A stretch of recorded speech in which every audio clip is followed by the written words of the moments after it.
तो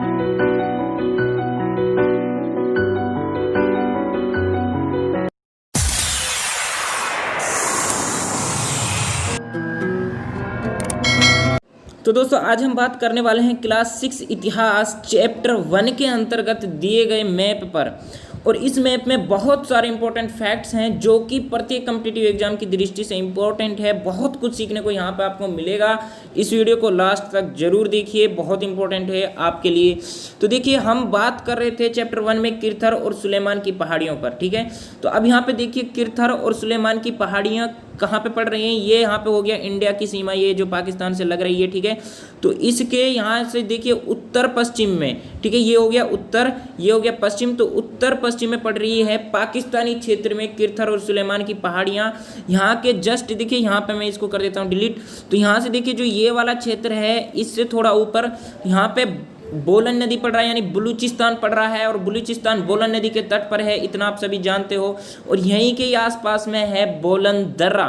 और इसी क्षेत्र के आसपास, यानी यहाँ पर बोलन नदी या बलूचिस्तान के आसपास में है मेहरगढ़। और मेहरगढ़ में लगभग 8000 साल पहले स्त्री पुरुषों ने गेहूं और जौ को उपजाना आरंभ किया था। तो यहाँ पे देखिए एक बात इंपॉर्टेंट है कि गेहूं के साथ जौ की बात जब हम करें तो गेहूं और जौ को उपजाया गया था किरथर और सुलेमान की पहाड़ियों के आसपास के क्षेत्र में लगभग आज से 8000 साल पहले। यदि हम गेहूं और चावल की बात करते हैं तो उसका क्षेत्र अलग हो जाएगा, इसलिए यहाँ पे ये नोट रखें या याद रखें। देखिए किरथर और सुलेमान की पहाड़ियाँ पड़ गई पाकिस्तानी क्षेत्र में, ठीक है। यहाँ पे पड़ेगा बलूचिस्तान, वहाँ पे मेहरगढ़ यहाँ पे पड़ रहा है। अब देखिए सिंधु नदी की बात हमने की। सिंधु नदी की बात तुम्हें हमने क्या सीखा था, आज से 4700 साल पहले आरंभिक नगर फले फूले थे वो सिंधु नदी। और इसकी सहायक नदियाँ हो गई झेलम, चिनाब, रावी, सतलज, व्यास। इन नदियों यानी इसकी सिंधु और इसकी सहायक नदियों के आसपास के क्षेत्र में या तटीय क्षेत्र में आरंभिक नगर फले फूले थे आज से लगभग 4700 साल पहले, ठीक है। तो यहाँ पे हो गई सिंधु नदी, ये पाकिस्तानी इंडिया से ज़्यादा इसका क्षेत्र पड़ रहा है पाकिस्तान में, तो कुछ क्षेत्र इसका इंडिया में पड़ रहा है, ठीक है। तो यहाँ आ गई ये व्यास नदी आ रही है जम्मू कश्मीर में, ठीक है। तो इसके बाद ये भी यहाँ पे झेलम नदी भी जम्मू कश्मीर में है। तो इस तरीके से यहाँ पे झेलम नदी की कुछ सिंधु नदी की कुछ सहायक नदियाँ हैं जो कि इंडिया के क्षेत्र में आ रही हैं। अब यहाँ पे देखिए यमुना नदी, यहाँ पे यमुना नदी पड़ रही है, उसके जस्ट नीचे चंबल नदी है। फिर विंध्य की पहाड़ियों की बात हमने की थी। तो विंध्य की पहाड़ियों में हमने क्या सीखा था कि यहाँ पे जो ये विंध्य की पहाड़ियाँ मध्य प्रदेश में पड़ रही हैं, तो इसके उत्तर दिशा में, ठीक है, तो इसके उत्तर पूर्वी दिशा में गंगा नदी पड़ रही है। यहाँ पे देखिए तो ये ज़्यादा हम इसको उत्तर बोलेंगे, ठीक है, तो पूर्व तो कम ही आ रहा है, फिर भी उत्तर में पड़ रही है गंगा नदी। और इसके तटीय क्षेत्र पर, ठीक है, गंगा नदी के तटीय क्षेत्र पर हमें मिली है चावल के बारे में जानकारी, ठीक है। तो यहाँ से ये अवशेष हमको चावल के बारे में जानकारी मिलती है विंध्य की पहाड़ियों के उत्तर दिशा में, ठीक है। तो गारो की नदी, गारो की पहाड़ियों की बात हुई थी, सॉरी गारो नदी नहीं है वो, गारो की पहाड़ियाँ हैं। तो गारो की पहाड़ियाँ पड़ रही है आपकी बिल्कुल पूर्व में। तो यहाँ पे देखिए अरुणाचल प्रदेश, ये सब यहाँ पे जो आसाम वासाम है ये सब यहीं पे ही पड़ रही है गारो की घाटियाँ इस वाले क्षेत्र में। तो इसके बाद यदि आप देखते हो ये महानदी है, ठीक है।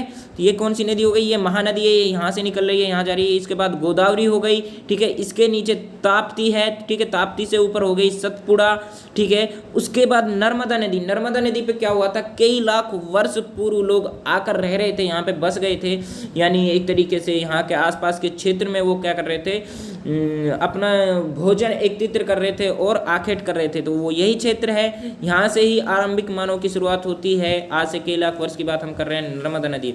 तो ये देखिए ये पड़ रहा है आपका मध्य भारत के आसपास पड़ रहा है, ठीक है। तो ये महाराष्ट्र का क्षेत्र भी पड़ सकता है या फिर, तो यहाँ पे जो ये नर्मदा नदी है यहाँ पे पड़ रहा है, यहाँ पे आरंभिक लोग आए थे स्टार्टिंग टाइम में, ठीक है। तो उसके बाद देखिए यहाँ पे गंगा नदी हो गई, ठीक है। यहाँ पे हिमालय पर्वत है, ठीक है। तो हिमालय पर्वत में क्या था, ये हिमालय है, हिमालय पर्वत में जो बुर्ज नामक पेड़ की हमने बात की थी, जहाँ पे पांडुलिपियों के, जिन पर पांडुलिपि लिखी जाती थी, जिनकी छाल पर एक बुर्ज नाम का पेड़ होता था, सभी जानते हैं आप, उसकी छाल पर क्या लिखी जाती थी, पांडुलिपि लिखी जाती थी, ठीक है। तो वहाँ से वो सब पेड़ कहाँ पे मिलते थे, बुर्ज नामक पेड़ मिलता था हिमालय पर्वत के क्षेत्र में, ठीक है। इसके बाद यहाँ पे यमुना नदी है, ये गंगा नदी है, ये चंबल नदी है, ठीक है। ये थार है, थार राजस्थान में पड़ रहा है, ठीक है। तो यहाँ पे अब यहाँ पे देखिए ब्रह्मपुत्र नदी, ठीक है, ब्रह्मपुत्र नदी यहाँ पे पड़ रही है, गारो की पहाड़ियाँ यहाँ पे है, नर्मदा नदी, सोन नदी और गंगा की बात हमने की थी। यहाँ पे क्या हुआ था, इसके तटीय क्षेत्र पर लगभग आज से 2500 साल पहले आरंभिक नगरों का विकास हुआ और वे फले फूले कब, 4700 साल पहले सिंधु और इसकी सहायक नदियों के किनारे, ठीक है। तो यहाँ पे ये हो गया। अब यहाँ पे देखिए महानदी, आप ये सब गंगा नदी यहाँ पे आ रही है, तो आप सब यहाँ पे इतना जानते हो। अब देखिए और हम इसको थोड़ी नीचे चलते हैं, दक्कन हो गया। देखिए अब यहाँ पे पड़ रहा है पश्चिमी घाट, ठीक है, ये हो गया पूर्वी घाट, और यहाँ पे कावेरी नदी पड़ रही है, ठीक है। तो ये तमिलनाडु केरल के क्षेत्र, यहाँ पे केरल हो जाएगा, यहाँ पे तमिलनाडु हो जाएगा, फिर यहाँ पे कर्नाटका हो जाएगा, ठीक है। यहाँ पे आंध्र प्रदेश, तेलंगाना, ठीक है। तो ये सब क्षेत्र पड़ रहे हैं। तो यहाँ पे कावेरी नदी है, ठीक है। पेन्नार नदी की बात हम करें तो यहाँ पे पेन्नार पड़ रही है, पेन्नार नदी तमिलनाडु के क्षेत्र में पड़ रही है, ठीक है। तो ये पेन्नार नदी हो गई, ठीक है। तुंगभद्रा नदी यहाँ पे है, ठीक है। तो पश्चिमी घाट और पूर्वी घाट देखिए बहुत इंपॉर्टेंट है, नोट कर लें कि इसको, इस क्षेत्र को पश्चिमी घाट के नाम से जाना जा रहा है, इसको पूर्वी घाट के नाम से, ठीक है। तो यहाँ पे हम अब देखिए यहाँ पे पूर्वी घाट के जस्ट ऊपर आप देख रहे हो पेन्नार नदी है, और साइड में आप देख रहे हो पश्चिमी साइड में तो आप यहाँ पे कावेरी नदी मिल रही है। और पश्चिमी घाट के पूर्वी क्षेत्र में आप देख रहे हो तो तुंगभद्रा नदी बह रही है, ठीक है। उसके ऊपर कृष्णा नदी है, ठीक है। फिर दक्कन का क्षेत्र हो गया, ठीक है, गोदावरी नदी हो गई। तो ये सब बहुत इंपॉर्टेंट है मैप में, सब आपको जानने की जरूरत है इन सब को। तो आशा करता हूँ कि ये मैप आपको बढ़िया तरीके से समझ में आ गया होगा, डिटेल्स आप इनके बारे में समझ चुके हैं। तो अब हम बात करेंगे अगली वीडियो में मैं चैप्टर 2 के अंतर्गत जो मैप दिया हुआ है उस पर। तो तब तक के लिए थैंक यू सो मच। यदि आप हमारे चैनल पर न्यू थे तो आप हमारे चैनल को सब्सक्राइब करें, बेल आइकन को जरूर हिट करें और कमेंट करना नहीं भूलेगा। Thank you so much.